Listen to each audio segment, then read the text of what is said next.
Well, this has been a crazy, tragic time as of late, hasn't it? Before we get onto this review, and yes, I decided to watch and review this film immediately following the you-know-what news. This is 15th of December, 2025. The news is like less than 24 hours old, though, by when you're seeing this, when this is posted, you know. Rob Reiner, director of this film, and his wife murdered by their son. I don't know if that's alleged or a fact or anything like that. That is crazy. That's actually pretty terrifying to hear about, man. Especially like is that and the Bondi, Australia shooting. Didn't take long for the virtue signaling of, to show up for the Bondi shooting either.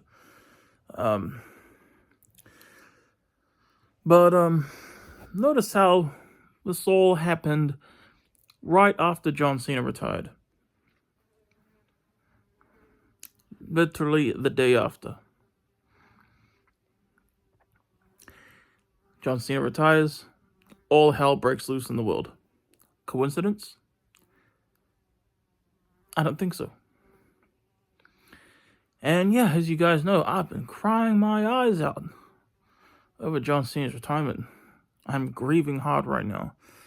You saw last night I posted a video, and this is supposed to be a movie review thoughts video. Sorry about that. We'll get to that, of course. And yeah, even at the start, that was me this morning, crying, thinking about John Cena.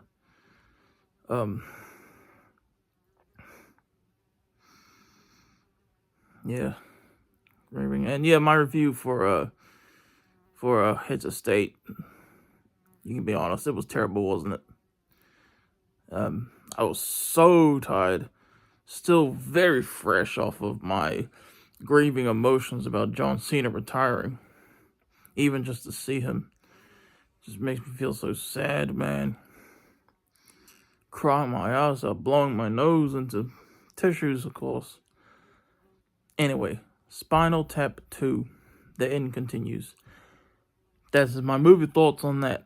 I have to tell you guys the truth, I have never seen the first one.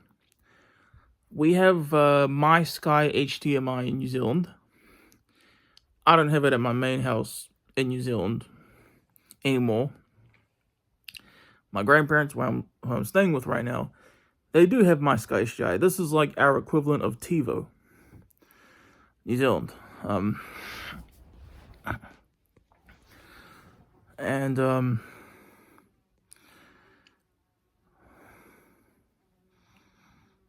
Why did I bring that up?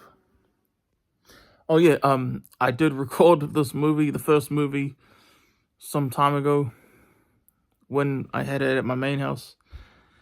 I never watched it. I'm sorry, I never watched it. So yeah, there's probably a ton of jokes in this sequel, long ways sequel, and crazy how Rob Reiner's career began and ended with Spinal Tap in terms of directing. Pretty full circle. I'm sure he wasn't intending for it to be his last movie because, it's crazy how he had Christmas decorations up at his house. So he was intending on celebrating Christmas this year. It was crazy. Even if you get nothing for Christmas this year, guys, at least you get to celebrate it far on. It's horrific.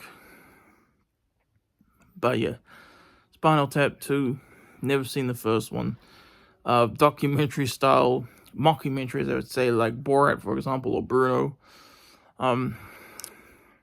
There's probably a ton of jokes I didn't understand, because Spinal Tap, the first film, came out back in 1984.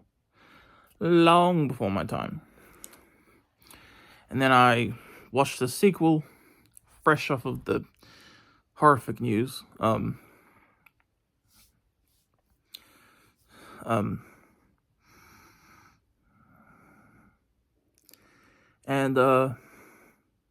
honestly, I enjoyed it. nothing spectacular, I thought. Maybe if I saw the first one, I'd be like, wow, that first one was amazing. But I never seen the first one. So I'm watching a sequel, legacy sequel as it is.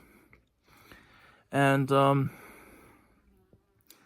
this was, yeah, sorry about the stupid fly. I don't know where the hell it come from. I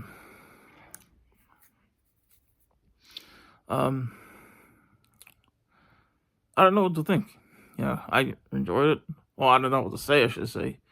Like, I kind of enjoyed it. Probably won't watch it again. But there were some jokes that cracked me up. There probably were a ton of deadpan jokes that flew over my head, I will admit. Like, there were times when I was like, was that supposed to be a joke? Because obviously I wouldn't have understood the joke. That's why I was talking about how it was before my time and all that. But,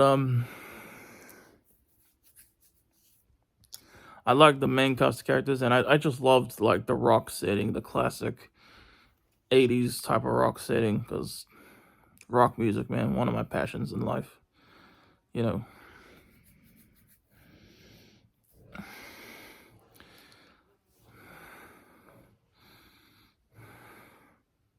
And,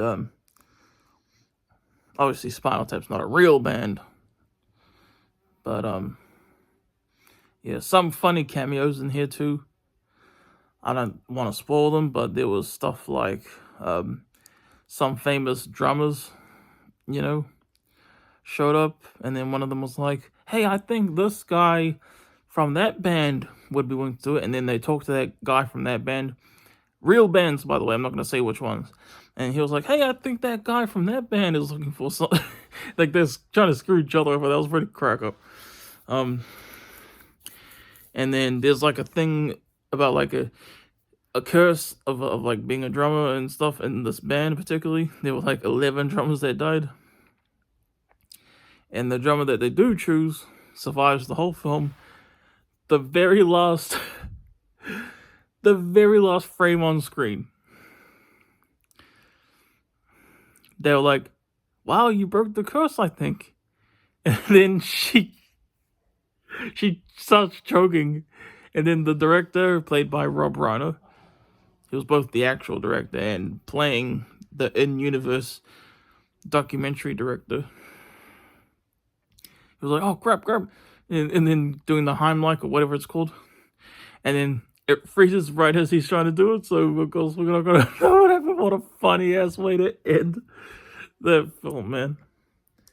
But, yeah, I watched it on my phone just like, I wish I could watch on the TV. I wish I could screen mirror my phone to that. But these are iPhones, freaking Android TV.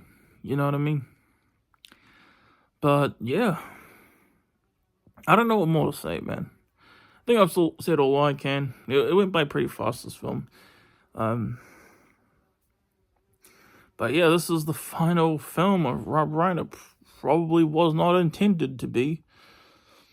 I'm sure more details about his murder will come out.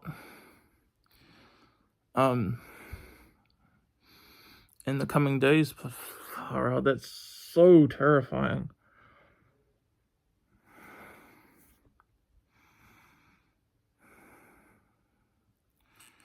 Crazy how that, like I said, I know I keep saying it, but that and the Bondi shooting happened immediately after John Cena retired from wrestling, WWE.